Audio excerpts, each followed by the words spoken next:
হজরতওয়ালা করাচি, আল্লাহ পাক হজরতের কবরকে নূর দ্বারা ভরপুর করে দেন।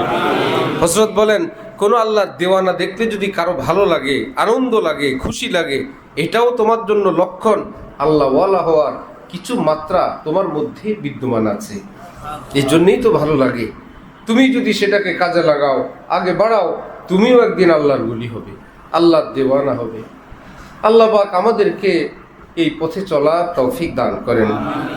ভাই, কিছু তো নুকুশ, কিছু হুরুফ, কিছু কালো অক্ষর, যেটা এলেম বহনকারী হুরুফ, যার তলে তলে, যার মাধ্যমে আমরা এলেম শিখি। কিন্তু ফাইন্নাল ইলমা নূরুম মিন ইলাহি, প্রকৃত এলেম তো এই হুরুফ আর নুকুশের নাম না।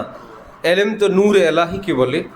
নূরুল্লাহি লা ইউতা লিআসি, সেই নূরে এলাহি, এলমে এলাহি যেটা, সেটা তো কোনো পাপিষ্টকে, কোনো নাফরমানকে দেয়া হয় না, দেয়াই হয় কোনো মুত্তাকিকে, দেয়া হয় কোনো ওলিকে।